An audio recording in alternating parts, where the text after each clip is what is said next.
الحمد لله رب العالمين والعاقبة للمتقين والصلاة والسلام على سيد الأنبياء والمرسلين أما بعد فأعوذ بالله من الشيطان الرجيم بسم الله الرحمن الرحيم قل أطيعوا الله وأطيعوا الرسول بفضل بسم الله الرحمن الرحيم يا أيها الذين آمنوا اتقوا الله وكونوا مع الصادقين صدق الله العظيم وبلغنا رسوله النبي الأمين المتين الكريم ونحن على ذلك لمن الشاهدين والشاكرين والحمد لله رب العالمين.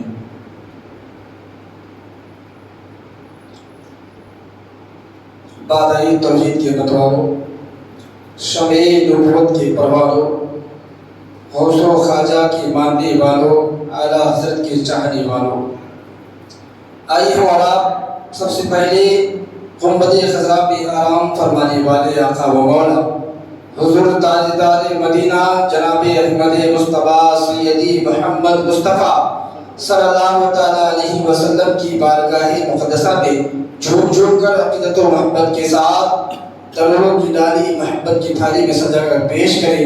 پڑھے آواز بلند اللہم صلی علی سیدنا شفیعنا نبینا مولانا محمد بارک صلاۃ و السلام علیک یا رسول اللہ صلی اللہ تعالیٰ علیہ وسلم.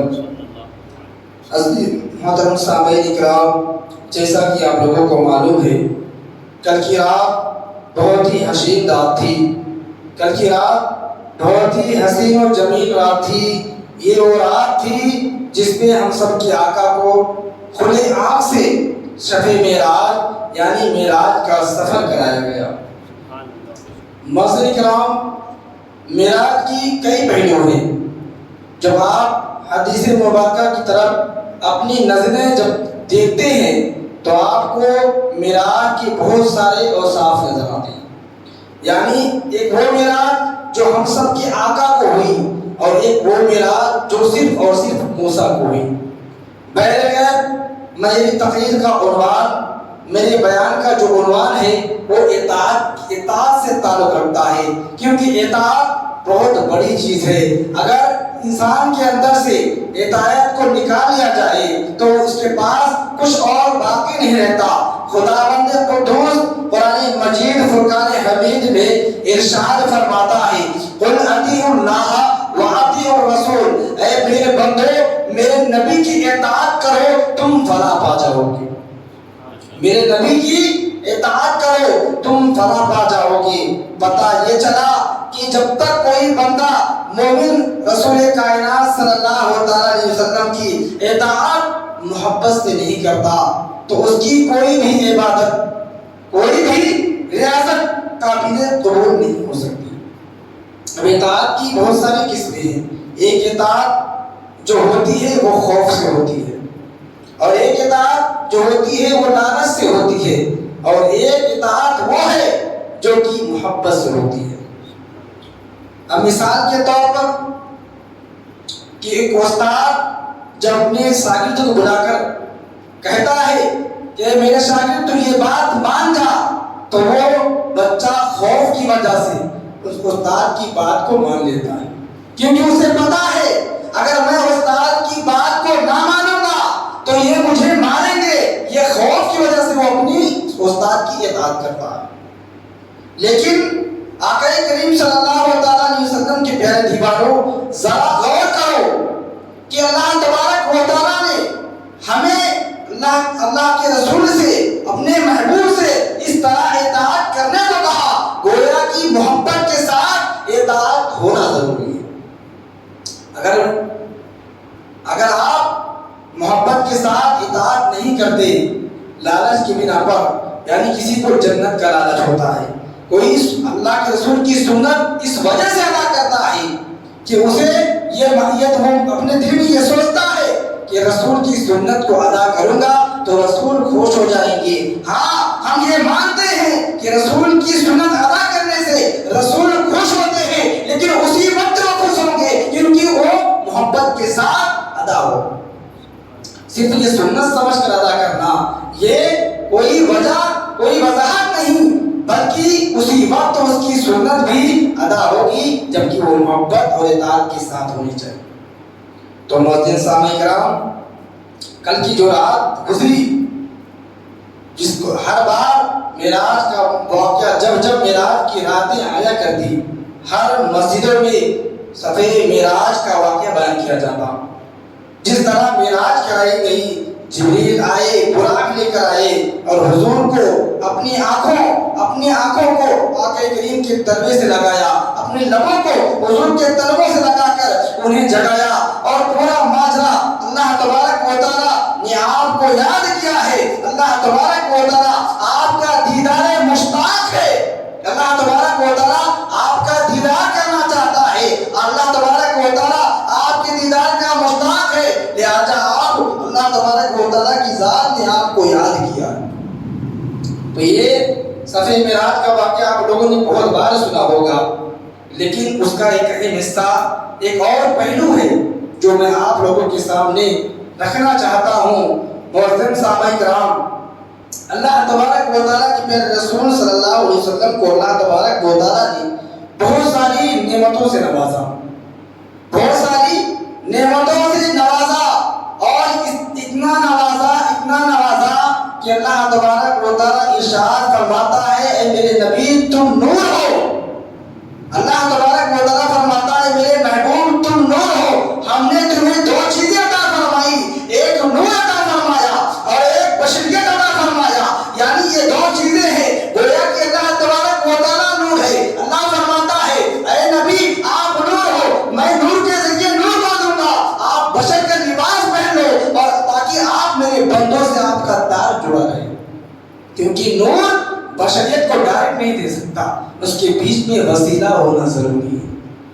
مثال کے طور پر میری آواز آپ تک پہنچانے کے لیے مائک کا وسیلہ ہے، اور اللہ تبارک و تعالیٰ کی بات کو بندوں تک پہنچانے کے لیے رسول کا وسیلہ ہونا ضروری ہے، رسول کا وسیلہ لینا ضروری ہے۔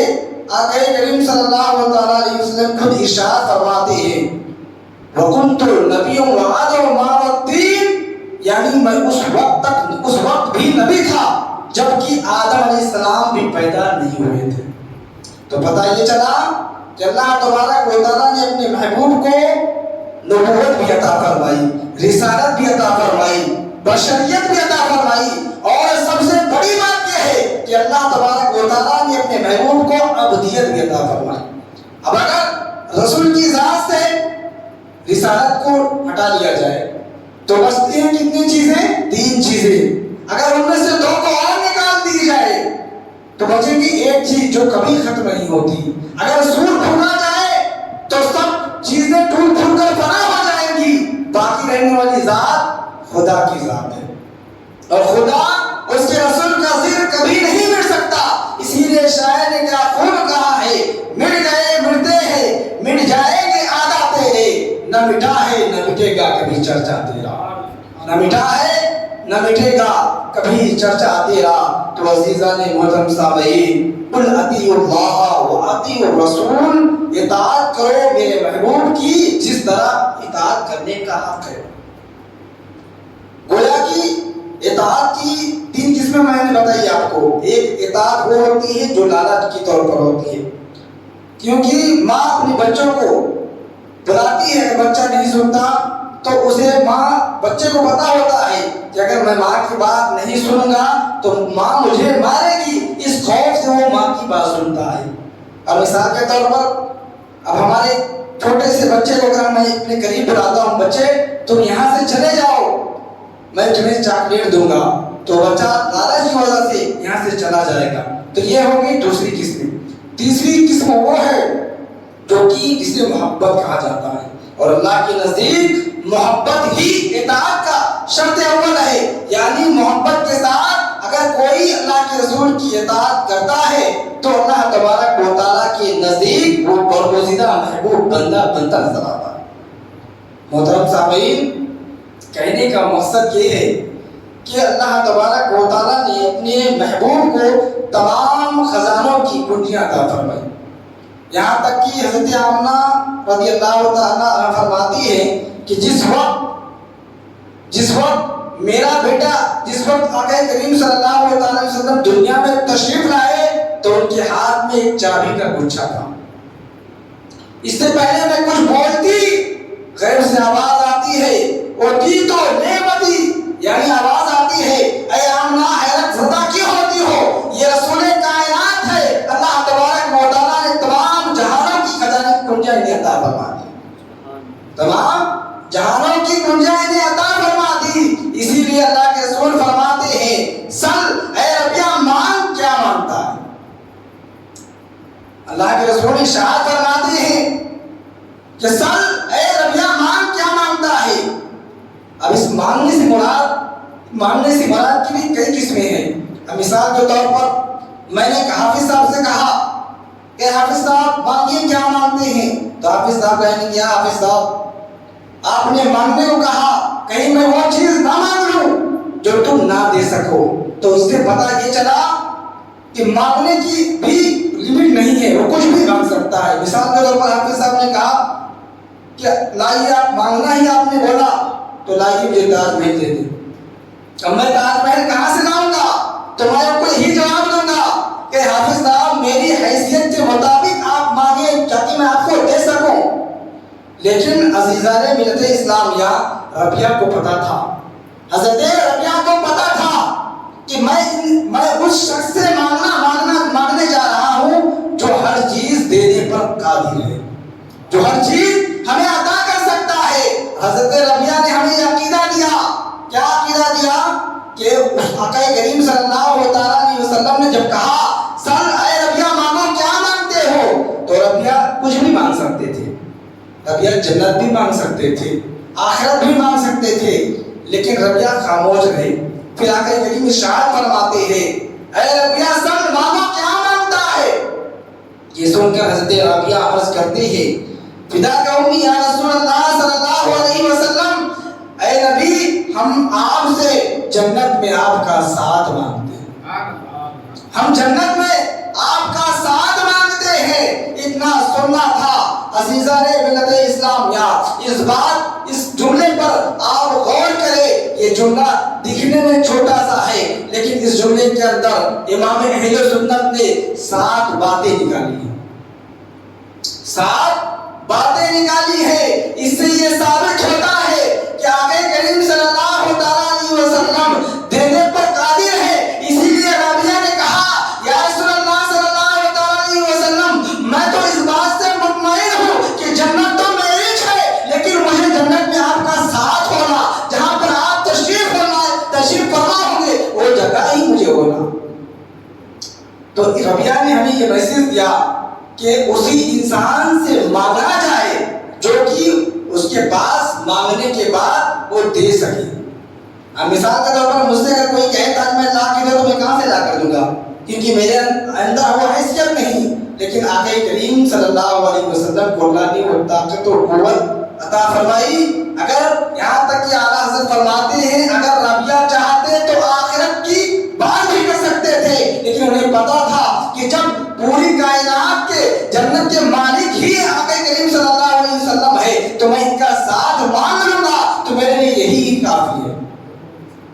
آقا کریم صلی اللہ علیہ وسلم کی پیارے دیوانوں، ایک بار درود پاک پڑھیں اللہم صلی علی سیدنا شفیعنا نبینا مولانا محمد بارک صلاۃ و السلام علیک یا رسول اللہ صلی اللہ علیہ وسلم۔ معزز سامعین کرام، بہت سارے ایسے واقعات معراج کے سفر میں گزرے جس میں حضرت آدم علیہ السلام بھی سفر معراج میں آقا کریم سے ملتے ہیں، موسیٰ علیہ السلام کی ملاقات ہوتی ہے، 9 بار 8 سے 9 بار آپ آنا جانا کرتے ہیں، 50 وقت کی نماز لاسٹ میں 5 وقت کی ہو جاتی ہے، 6 مہینے کے روزے 1 مہینے کے بستے ہیں۔ یہ تمام واقعات تو آپ لوگوں نے سنا ہوگا، لیکن موسیٰ علیہ السلام کی معراج کس طرح ہوئی؟ حضرت موسیٰ علیہ السلام کی معراج کس طرح ہوئی؟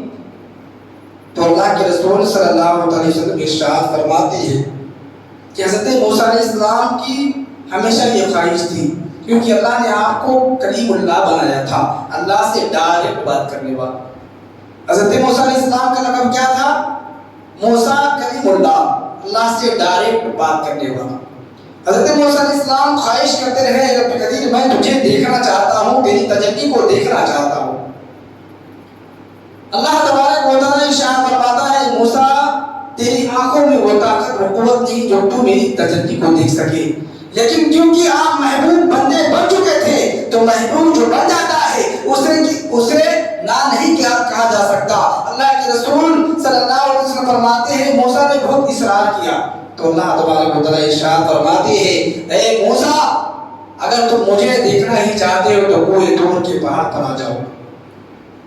جب حضرت موسیٰ علیہ السلام کوہ طور کے پہاڑ پر پہنچے، جب چڑھنے لگے تو آواز آتی ہے موسیٰ اپنے نالین کو وہیں چھوڑ دو، اے موسیٰ اپنی نالین کو وہیں چھوڑ کر آؤ۔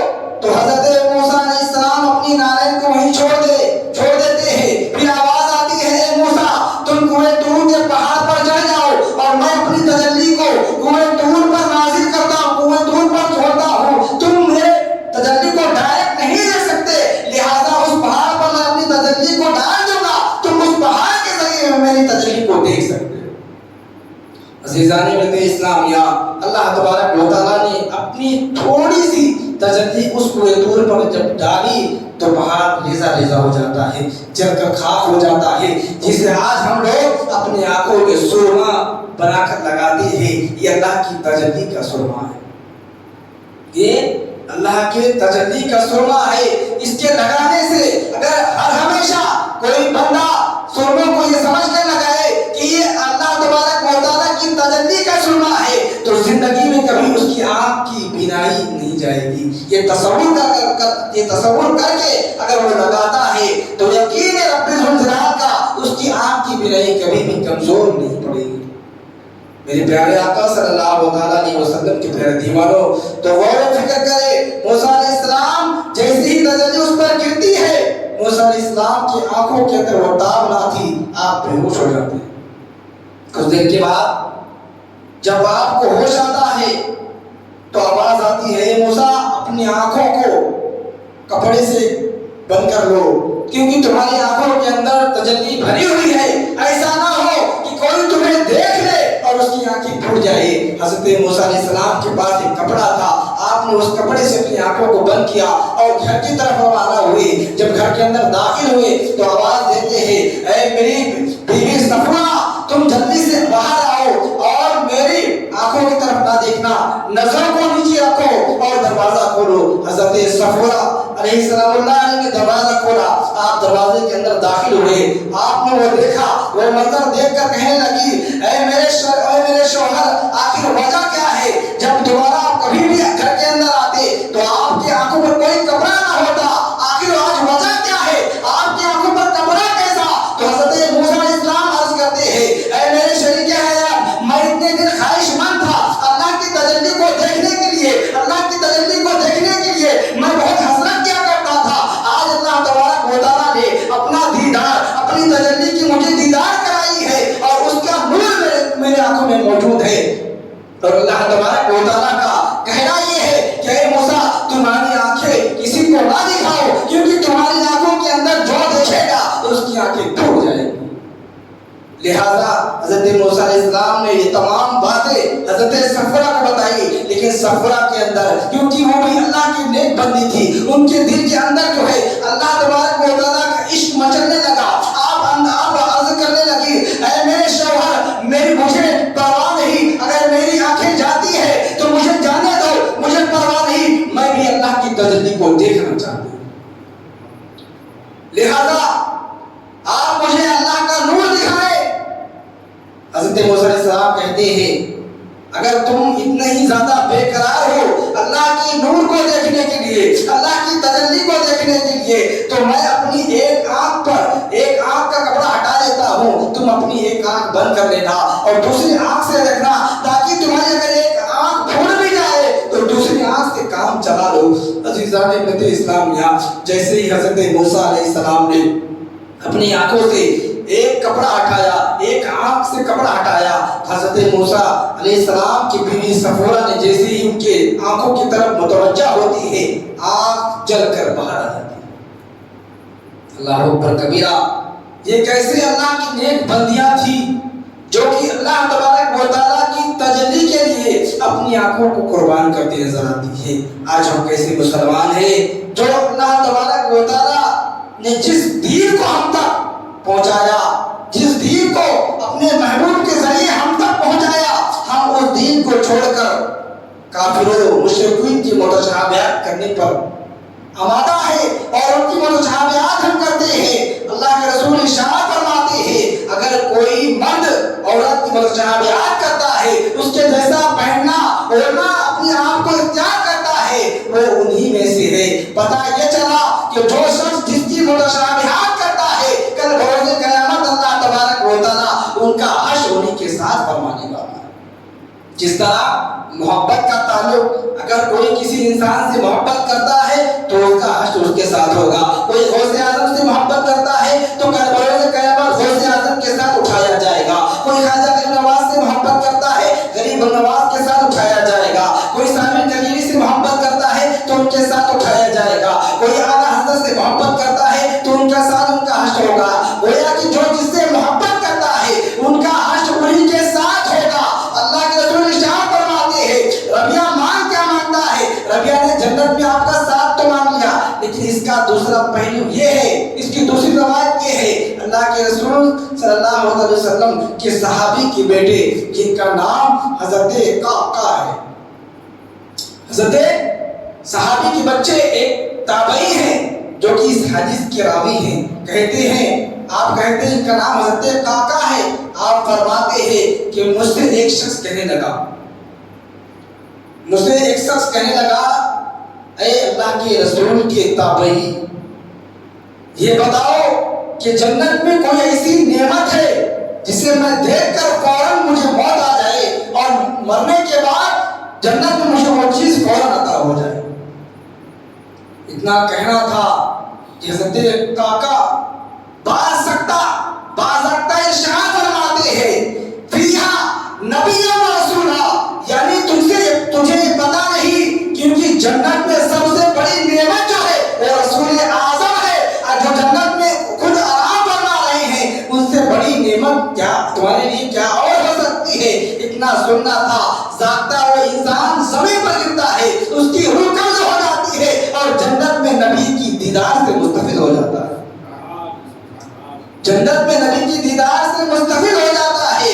میرے پیارے آقا صلی اللہ علیہ وسلم کے پیارے دیواروں، ایسے بہت سارے واقعات، بہت ساری روایتیں آپ نے شب معراج میں سنی ہوگی، اس کی مشہور اور معروف بہت ساری روایت ہے، لیکن نبی کی اطاعت کا، چونکہ میں نے قرآن عظیم کی آیت پڑھی قل اطیعوا اللہ و اطیعوا الرسول، اطاعت کے تعلق سے میں بات کروں گا۔ آج میری تقریر کا عنوان بھی یہی ہے کہ اطاعت جو کہ اللہ تبارک و تعالیٰ کے نزدیک بہت ہی زیادہ عظیم ہے اور اہم ہے۔ تو اللہ کے رسول صلی اللہ علیہ وسلم کے ایک صحابی، مشہور صحابی جن کا نام حضرت عبداللہ بن عمر ہے، ایک مرتبہ آپ اپنے چند ساتھی کے ساتھ مدینہ شریف سے گزر رہے تھے، کچھ دور چلتے ہیں کہ دیکھتے ہیں کہ ایک جھاڑی نظر آئی۔ حضرت عبداللہ ابن عمر کہتے ہیں آپ لوگ یہیں ٹھہر جاؤ، میں اس جھاڑی کے پاس جا کر آتا ہوں۔ آپ اس جھاڑی کے قریب گئے، لوگوں نے دیکھا، آپ کے ساتھیوں نے دیکھا کہ عبداللہ بن عمر اس جھاڑی کے اندر گئے، بیٹھے، پھر کچھ دیر کے بعد فوراً آ گئے۔ لوگوں نے سوچا شاید عبداللہ ابن عمر قضائے حاجت کے لیے گئے ہوں گے، واپس آ گئے تو لوگوں نے پوچھا اے عبداللہ ابن عمر، ابھی تو آپ گئے ہیں، فوراً اتنی جلدی کیسے آ گئے؟ تو عبداللہ بن عمر یہ کہہ سکتے تھے کہ میں گیا اور آ گیا، لیکن عبداللہ بن عمر نے ہمیں یہ عقیدہ دینا چاہا۔ کیا عقیدہ دینا چاہا؟ کہ اے لوگوں، میں اس لیے وہاں گیا تھا، میں اس لیے وہاں جا کر بیٹھا کیونکہ آج ہم لوگ اس جگہ سے گزرے ہیں۔ اس سے پہلے کہ ایک زمانے میں آقا کریم صلی اللہ علیہ وسلم کے ساتھ جب ادھر سے گزرا تو آقا کریم اس جھاڑی کے اندر گئے تھے، قضائے حاجت کے لیے گئے تھے، حالانکہ نبی کو، ہمارے محبوب کو قضائے حاجت کی کوئی ضرورت نہیں، ہمارے نبی کو قضائے حاجت کی کوئی ضرورت نہیں، بشرطے آپ نے قضائے حاجت کی اور ہمیں یہ میسج دیا کہ قضائے حاجت کیا کرو۔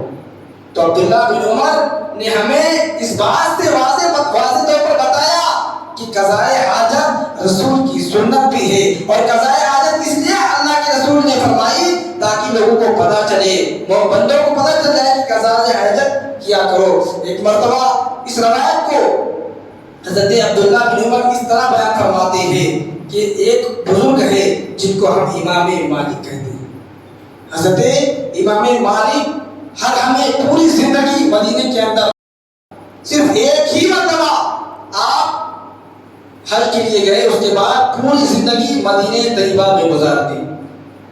لوگوں نے دیکھا کہ پوری زندگی حضرت امام مالک پوری زندگی مدینے میں گزار دیتے ہیں، اور جب آپ قضائے حاجت کے لیے بیٹھتے تو آپ کے دل سے آواز آتی، اے امام مالک، کیا تمہیں نہیں پتا جہاں پر تم قضائے حاجت بیٹھ رہے ہو سکتا ہے کہ اللہ کے رسول صلی اللہ علیہ وسلم کا کبھی نہ کبھی یہاں سے گزر ہوا ہو، جیسے ہی یہ آواز آپ کے کانوں میں گونجتی ہے آپ قضائے حاجت نہیں کرتے اور اٹھ جاتے ہیں۔ حال یہ ہوا کہ قضائے حاجت نہ کرنے کی وجہ سے آپ کا پیٹ پھولنے لگا، یہاں تک کہ اتنا پیٹ پھول گیا کہ عنقریب کے پیٹ بھر جاتا۔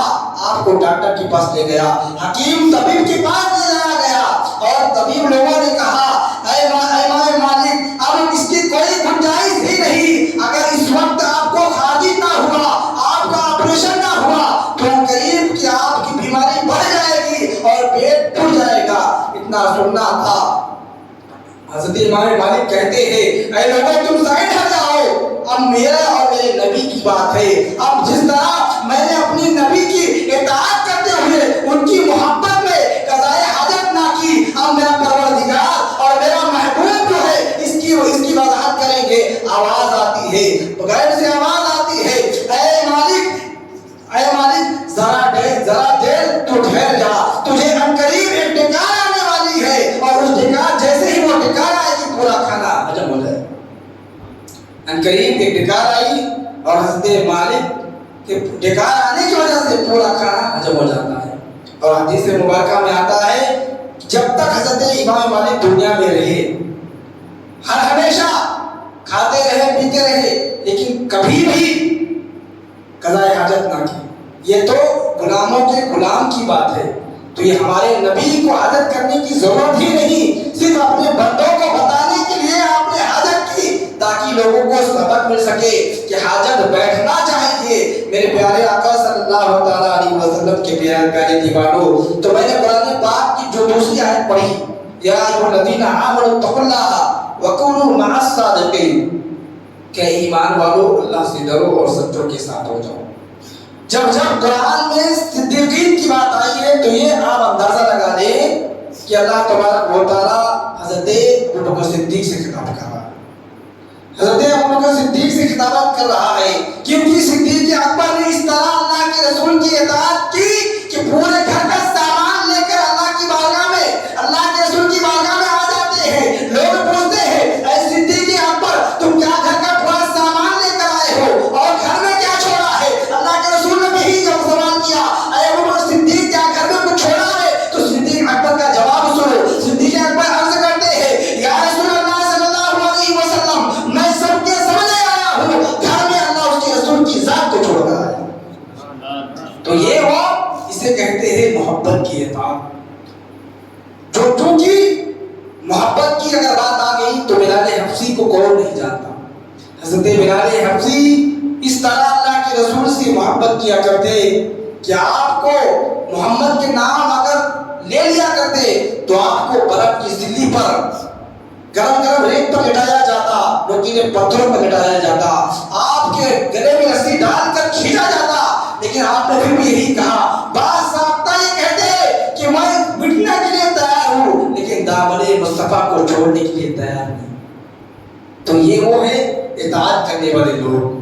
نبی سے سچی محبت کرنے والے لوگ، جن کی مقامات کو اللہ تبارک و تعالیٰ اتنا بلند فرما دیتا ہے کہ خود اللہ تبارک و تعالیٰ ارشاد فرماتا ہے، اے لوگوں جب تم میرے رسول کی اطاعت محبت کے ساتھ کرو گے تو تمہارا نام دنیا میں بھی کامیابی سے لیا جائے گا اور آخرت میں بھی تمہارا نام کامیابی اور اچھائی کے ساتھ لیا جائے گا۔ یہی وجہ ہے کہ آج ہم لوگ غیر اللہ سے اولیاء اللہ کو الگ کرتے ہیں، غیر اللہ سے اولیاء اللہ کو الگ کرتے ہیں۔ ہم جو ہے عام قبر پر فون نہیں چڑھاتے، عام قبر پر چادریں نہیں چڑھاتے، صرف اولیاء اللہ کی قبر پر چادر چڑھاتے ہیں۔ اس لیے چڑھاتے ہیں کیونکہ ہمیں یہ پتا ہے یہ اللہ کے وہ نیک بندے ہیں کہ جن کی زبان سے دعا نکلتی ہے اور فوراً اللہ کی بات میں قبول ہوتی ہے۔ تو عزیزان ملت اسلامیہ، کہنے کا مقصد یہ ہے کہ جب تک دنیا میں رہو اللہ کے رسول کی اطاعت کرتے رہو، اور اطاعت کے ساتھ اس میں محبت بھی ہونا ضروری ہے، کیونکہ بغیر محبت کی اطاعت بھی اسی طرح ہے جس طرح انسان خوف سے اطاعت، جہنم کے خوف سے رسول کی سنت کو ادا کرتے ہیں کہ اگر ہم سنت نہ پڑھیں گے تو اللہ کے رسول ناراض ہو جائیں گے، اللہ کے رسول ناراض ہو گئے تو ہم کو جہنم میں ڈالا جائے گا۔ اگر اس خوف سے تم سنت کو ادا کرتے ہو تو تمہارا ادا کرنا بیکار ہے۔ اگر اس کے اندر تم محبت کو ڈالو کہ محبت رسول کی سنت بھی ادا کریں گے، ان کی محبت میں سنت ادا کریں گے، تو یقین ہے اللہ تبارک و تعالیٰ ایسی عبادت کو قابل قبول فرما لیتا ہے۔ شاعر کہتا ہے کہ وہ مالک کونین ہے، وہ پاس کچھ رکھتے نہیں، دو جہاں کی نعمتیں ہیں ان کی خالی ہاتھ۔ اب خالی سے مراد اللہ سے فرماتے ہیں، خالی سے مراد یہ ہے خالی صرف انہی کے ہاتھ میں، یعنی اللہ کے رسول ہی کے ہاتھ میں ہے، اور جسے چاہے جنت عطا کر دے اور جسے چاہے جہنم میں بھیج دے، یہ ان کی ملکیت ہے۔ کیونکہ اللہ کے رسول صلی اللہ علیہ وسلم کی یہ شان اقدس کو دیکھ کر امام اہل سنت فرماتے ہیں، تجھ سے اور کیا، تجھ سے کیا مطلب، وہاں بھی دور ہو، جنت رسول اللہ کی، ہم رسول اللہ کی۔ تو میرے عزیزوں دوستو، اللہ تبارک و تعالیٰ نے ہمیں بے شمار نعمتیں نوازی اور اپنے محبوب کو بھیج کر ہمیں یہ سبق دیا کہ اے لوگوں اگر تمہیں کچھ چاہیے تو تم میرے محبوب سے لو، کیونکہ بغیر محبوب کے خدا نہیں ملتا۔ کیونکہ اللہ تبارک و تعالیٰ نے بندے سے پہلے اس کے ذریعے کو پیدا کیا، بندے سے پہلے اس کے کھانے پینے، اس کے نظام کو دیکھا، تو اس طرح پتہ چلتا ہے کہ ہر چیز کے لیے اس کا وسیلہ لینا ضروری ہے، اس کا ذریعہ ہونا ضروری ہے۔ اس لیے اللہ تک اگر ہمیں پہنچنا ہے تو ہمیں نبی کا ذریعہ ہونا ضروری ہے، کیونکہ نبی کا اگر ذریعہ، نبی کو اگر ہم چھوڑ دیتے ہیں تو ہمارے پاس کچھ بچا؟ کچھ نہیں بچا۔ اب انسان کی دیکھو، انسان کے پاس دو چیزیں، ایک انسان صرف وہ انسان ہے اور اس کے اندر اللہ نے اسے کچھ نہ کچھ مصلحت دی ہوئی ہے۔ مثال کے طور پر ہمارے عرفان بھائی کارپینٹر ہیں، پہلے کیا ہے؟ پہلے انسان ہے، بعد میں کارپینٹر ہے۔ لیکن اگر ہم یہ کہیں کہ پہلے کارپینٹر ہے بعد میں انسان ہے تو یہ غلط ہوگا۔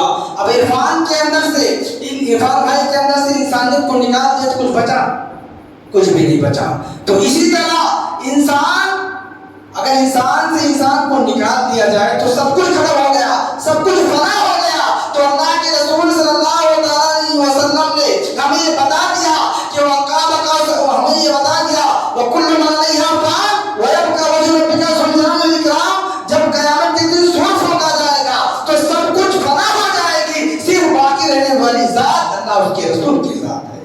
تو جو یہ ذات ہے وہ ہمیشہ رہنے والی ذات ہے، ہم سب فنا ہو جائیں گے، لیکن ذات جو بچے گی وہ اللہ اس کے رسول کی ذات ہے۔ تو پتہ یہ چلا کہ رسول اعظم صلی اللہ علیہ وسلم پہلے بھی نبی تھے، آخری بھی نبی ہے، ابھی بھی نبی ہے، ہمیشہ رہنے والی نبی ہے۔ کیونکہ تمام صحابہ کا یہ عقیدہ ہے کہ جو شخص یہ تصور کرے کہ نبی کو پردے کے پیچھے کا علم نہیں، وہ انسان ہی نہیں بلکہ صدیق اکبر کا یہ مفہوم ہے۔ آپ یہ کہتے ہیں اگر نبی کا ظاہری کوئی نہیں مانتا تو میں یہ کہتا ہوں کہ وہ ظاہری کمینہ ہے اور باطنی بھی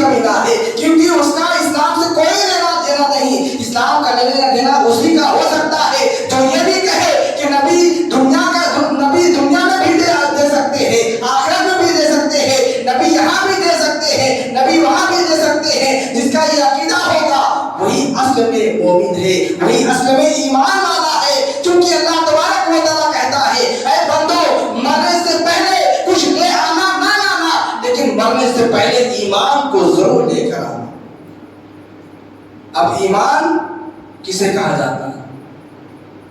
ایمان کسے کہا جاتا ہے؟ لا الہ الا اللہ محمد رسول اللہ۔ لا الہ الا اللہ تو ہمیں سمجھ میں آ گیا، لیکن لا الہ بولنے والا، بتانے والا کون ہے؟ لا الہ الا اللہ ہمیں سمجھ میں آتا ہے، لیکن اسے بتانے والا کون ہے؟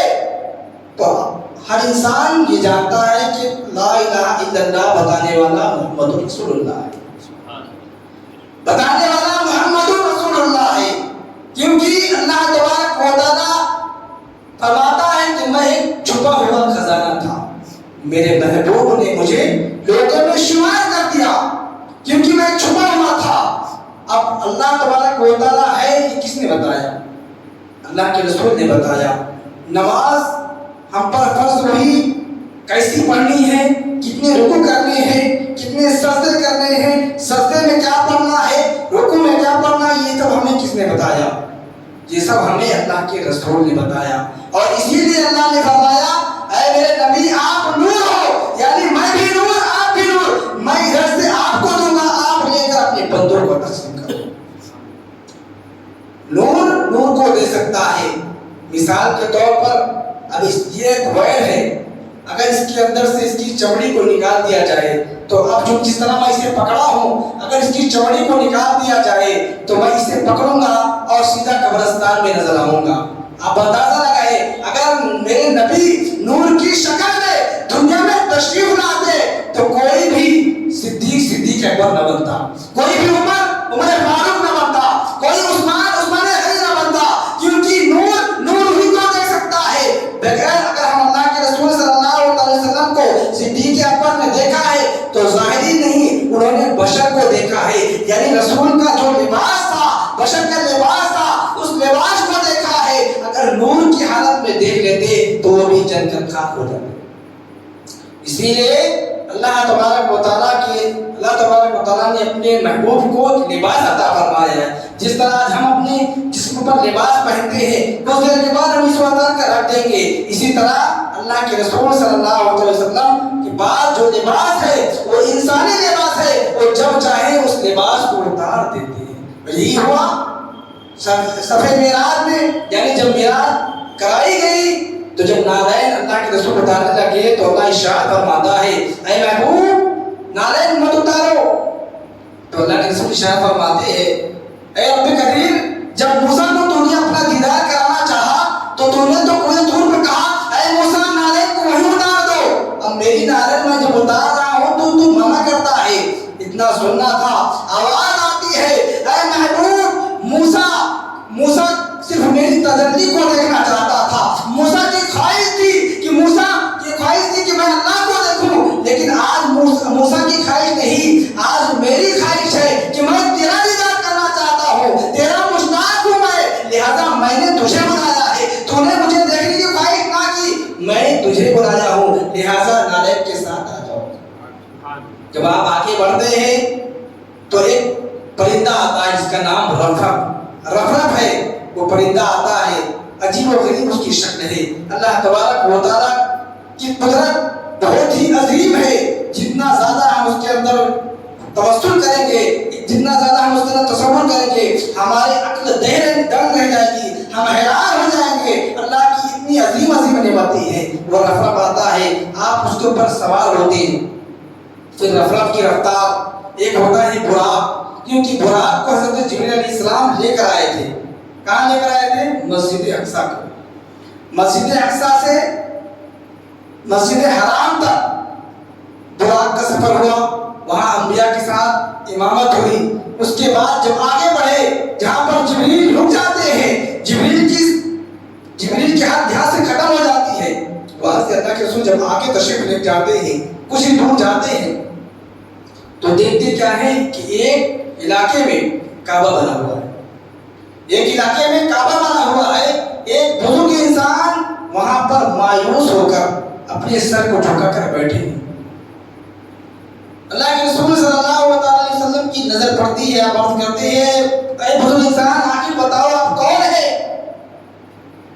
تو وہ شخص کہتے ہیں اے اللہ کے رسول میں تمہارا دادا ابراہیم خلیل اللہ ہوں، میں تمہارا دادا ابراہیم خلیل اللہ ہوں۔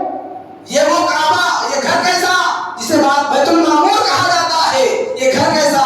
تو حضرت ابراہیم خلیل اللہ عرض کرتے ہیں اے میرے محبوب یہ گھر خانہ کعبہ ہے، کیونکہ جو میں نے دنیا میں جو گھر میں نے تعمیر کیا تھا، اللہ کے لیے جو تعمیر کیا تھا، اس گھر کے اندر اس گھر کو ناپاک کر دیا گیا ہے، کفاروں نے اس کے اندر بتیں رکھ دی ہے، اور اس یہی وجہ ہے کہ میں مایوس ہوں۔ اس وقت اللہ کے رسول کے دل کے اندر خواہش پیدا ہوئی، اللہ ارشاد فرماتا ہے اے فرشتوں جاؤ اس بیت المعمور کو جو زمین کے اندر کعبہ ہے اس زمین کے اپوزٹ رکھ دو اور اس کا طواف کرنا شروع کر دو۔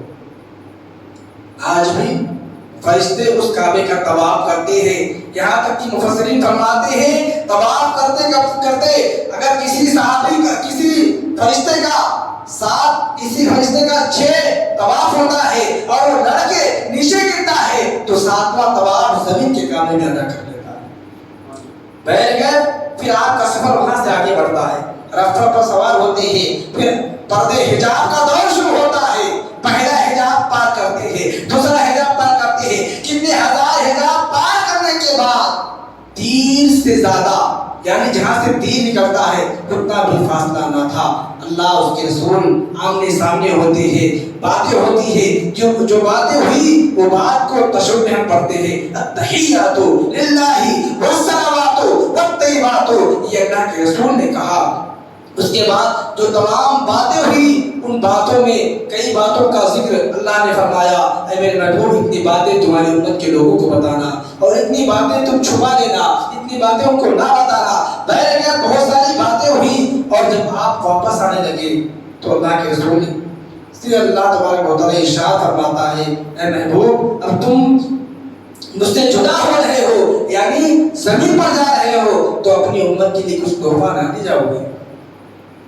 تو اللہ تبارک و تعالیٰ نے اسی وقت اپنے محبوب کی امتوں کو 50 وقت کی نماز عطا کیا، اور جب اس نماز کو لے کر 50 وقت کی نماز 6 مہینے کا روزہ تحفہ لے کر جب آپ آئے چوتھے آسمان پر موسیٰ علیہ السلام سے ملاقات ہوئی تو حضرت موسیٰ علیہ السلام کی جب نظر آقا پر پڑتی ہے تو آقا کی آنکھوں سے نور نکل رہا تھا، تو حضرت موسیٰ علیہ السلام نے اس نور کو اپنے محبوب کی نور سے آنکھوں میں دیکھا تو اللہ کے نور کی تجلی دکھ رہی تھی، آپ ان کا دیدار بھی کر رہے تھے اور یہ کہہ رہے تھے کہ آپ کی امت اتنی نمازیں نہیں پڑھ سکتی، آپ کچھ کام کرائیے۔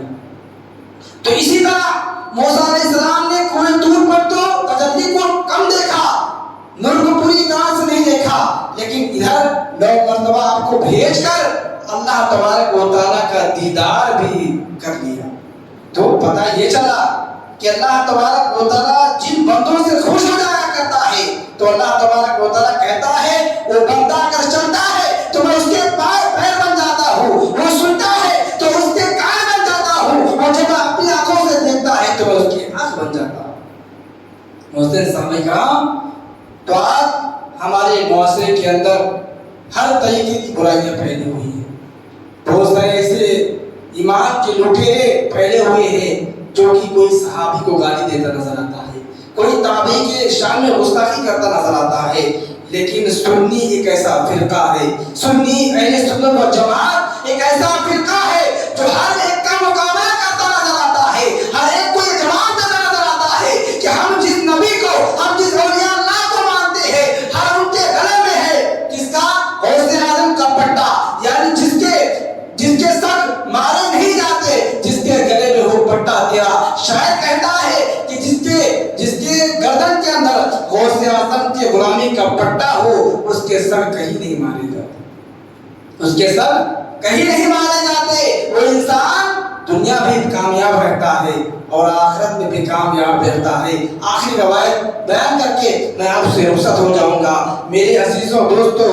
تو عبداللہ بن عمر کہتے ہیں یہی وجہ تھی کہ میں قضائے حاجت قضائے حاجت نہیں بلکہ میں جھاڑ میں اس لیے گیا کیونکہ میرے سے پہلے اللہ کے رسول جب وہاں جا کر بیٹھے تو میں حضور کی اطاعت کو وہاں کرنے گیا تھا، یعنی وہاں بیٹھا تو حضور کی سنت بھی ادا ہو گئی اور حضور کی اطاعت بھی ادا ہو گئی. حضور کی اطاعت میں میں وہاں گیا تھا. اتنا سننا تھا. تمام صحابیوں نے حضرت عبداللہ بن عمر کو داد دی اور یہ کہا کہ عبداللہ بن عمر آپ کو اسی لیے آپ کے والد نے عمر اس لیے رکھا کیونکہ آپ کے اندر بھی وہی طاقت و قوت عطا نظر آتی ہے جو آپ کے ابا حضور حضرت عمر بن خطاب میں نظر آیا کرتے تھے. تو محترم سامعین کرام، اللہ تبارک و تعالی قرآن میں کہتا ہے یا ایھا الذین آمنوا اتقوا اللہ وکونوا مع الصادقین، اے ایمان والو اللہ سے ڈرو اور سچوں کے ساتھ ہو جاؤ. تو آج ہمارے درمیان سچا کون ہے؟ تو اگر ہم تصور کریں تو پہلے من النبیین والصدیقین والشہداء والصالحین. اب تو نبی نہیں، نبی کا دور نہیں، حالانکہ ہمارے درمیان ہر نبی زندہ ہے، لیکن اس وقت اگر کوئی اس نظام کو چلاتا ہے تو اللہ کے رسول فرماتے ہیں دنیا میں جب تک دنیا کا نظام چلتا رہے گا، جب تک کہ 40 ابدال دنیا میں رہیں گے یہ نظام چلتا رہے گا. اللہ تبارک و تعالیٰ کی بارگاہ میں دعا ہے رب کریم ہم تمام لوگوں کو قرآن و حدیث کی روشنی میں زندگی گزارنے کی توفیق عطا فرمائے اور ہمیشہ اللہ اس کے رسول کی اطاعت پر زندگی گزارنے کی مولا ہم تمام کو توفیق عطا فرمائے. وآخر دعوانا الحمدللہ رب العالمین. استغفر اللہ ربی من کل ذنب و خطیئۃ و اتوب الیہ وما علینا الا البلاغ.